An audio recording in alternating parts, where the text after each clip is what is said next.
What's going on, guys? Insta360 here with FlytPath.com. I do a lot of drone tech tips, tutorials, and product reviews right here on this channel. So if that's something that interests you, please consider subscribing and also hitting that bell to be notified when I post new videos. Now here I have the GoPro Hero 10 as well as the Insta360 One X2 360 camera. I'm sure a lot of people are familiar with the GoPro Hero series types of action cameras, and a lot of people know about 360 cameras but are kind of hesitant to jump into it. It's just a completely new space.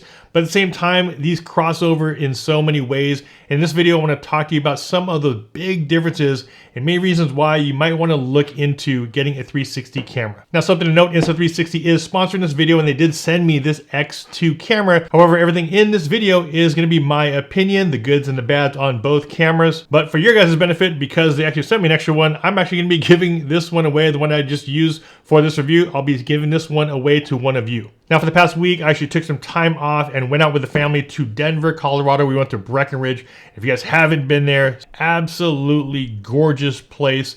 The snow is just amazing. I don't know if we could have probably, scheduled a more perfect trip. It didn't snow when we got there. The next day, the next 2 days, it started dumping. Then the day we left, it cleared all out. So exactly what I wanted to do in order for me to test out these two cameras. So in this video, I'm not going to go into all of the specs and details of each camera because I've already done that in my full review of each one of these. And after using these cameras every day in pretty much weather that's 0 to about 20 degrees, there was one feature on here, some of the shots I was able to get, I was like, okay, this is something that I think everyone just might want to have a 360 camera in their bag, even if it's complementary to something like a GoPro Hero 10 or another action camera. There's one thing on here that I'll talk about that pretty much saved a lot of the footage that I was able to capture with my kids. Now, before we jump into those few comparisons that I really want to talk about, real quick, the price of these. The GoPro Hero 10, this is filmed in February 2022. This thing still goes for $549. And the Insta360 One X2 camera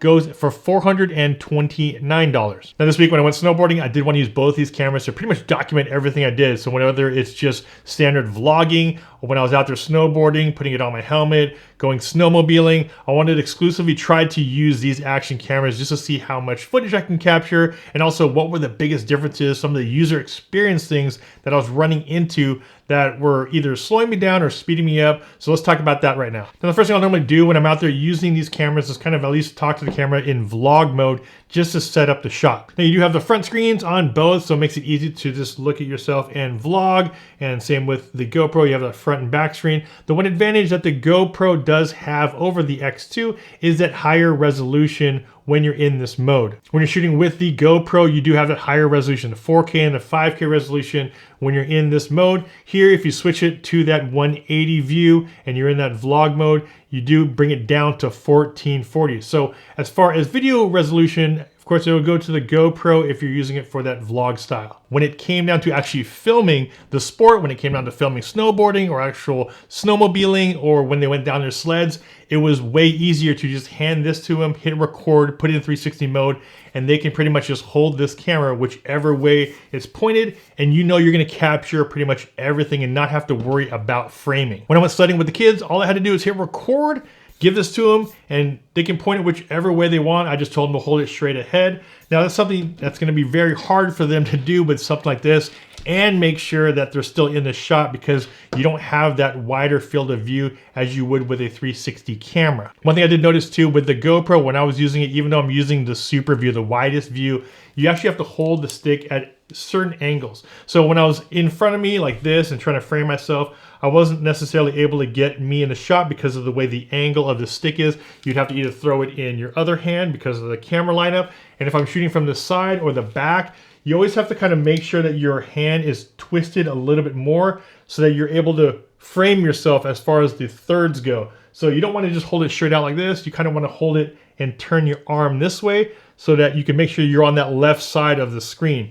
Now, when I was filming with the Insta360 X2, it was a lot easier because all you have to do is, like I said, hold it straight out and then turn it to the side and extend this all the way out and hold it back just like that. And I didn't have to worry about the angle of my arm because of the fact that I'm able to now reposition that video in post-production. As far as stabilization goes, both of these are extremely good. The GoPro Hero uses what they call Hyper Smooth. Now when it comes to the stabilization on the X2, they use what they call Flowstate Stabilization. And because it's shooting at 360 at all times, unless you switch it to the 180 mode, once you run the footage through the Insta360 Studio, that Flowstate Stabilization is extremely smooth as far as keeping that horizon level at all times. All you do is click a little toggle on the studio and you'll lock that horizon in, and you'll always be able to get that horizon level because it is shooting in 360. For some reason, and this is me just not being in the snow all the time,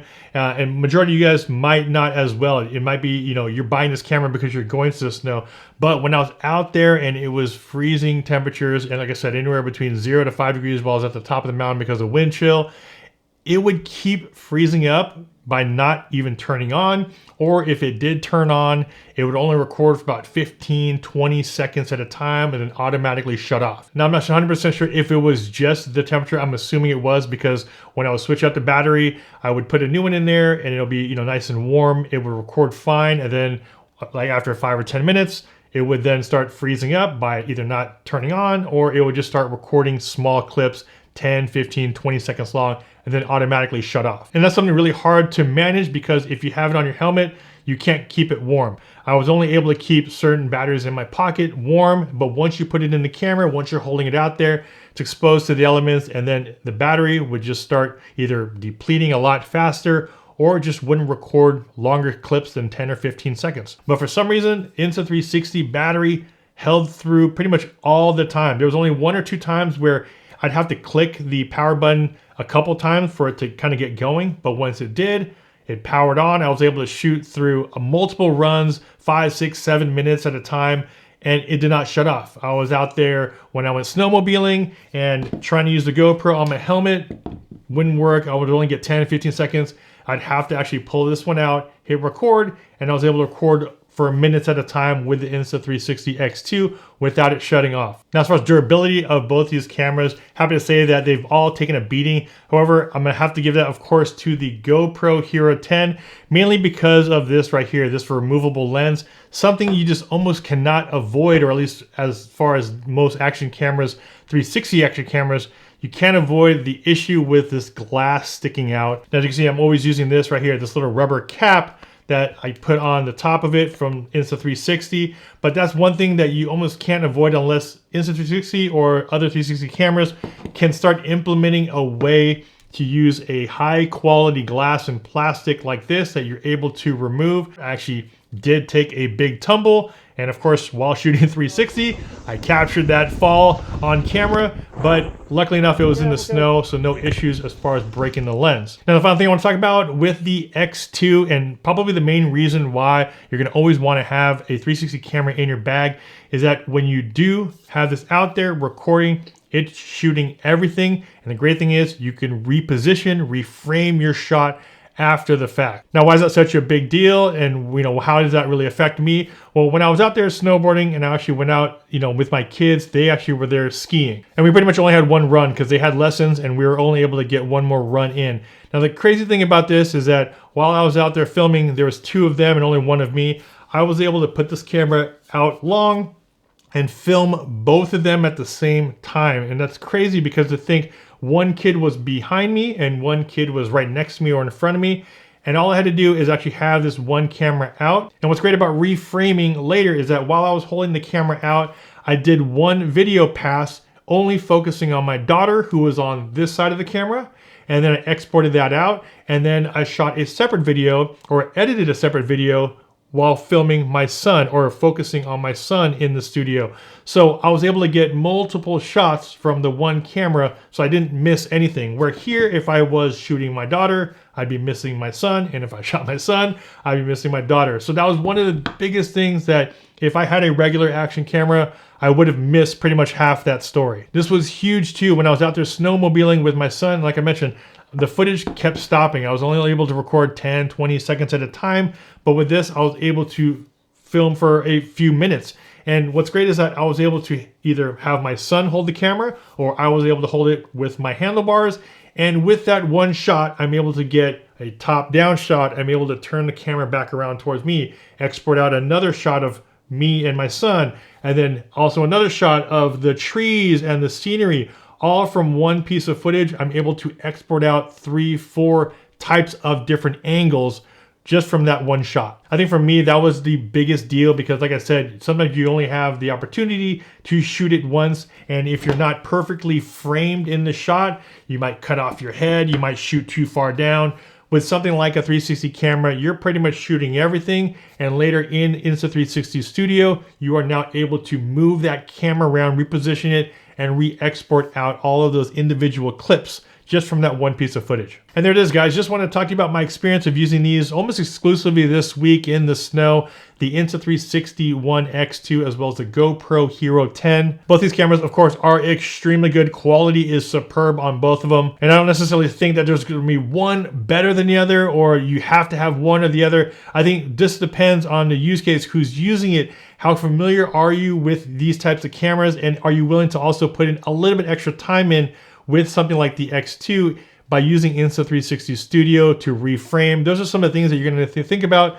And for me, it was just definitely worth it always having it in the bag because of those specific shots where you might not be able to retake. And like I did mention at the beginning of the video, thanks to Insta360 for sending me this One X2. This is actually the second one they sent me. So I'm actually gonna give this one away to one of you guys. So if you guys are interested in winning this camera, this exact camera right here, the Insta360 One X2, of course you have to like this video. Make sure you guys are subscribed to the channel. Make sure that bell notification is turned on. Also make sure you guys are following me on Instagram as well as Insta360 on their Instagram. I'll leave my Instagram up right here, and also Insta360. Make sure you guys are following them right there. And finally, in the comment section down below, let me know what you guys plan on shooting with your camera. Like I said, I took mine out there snowboarding, took a bunch of videos with the kids and the family. That's kind of one way what I like to use all these cameras for. Let me know in the comment section what you plan on using a 360 camera for. And also in the comment section, let me know where you guys are watching me from. What do you guys plan on using the camera for?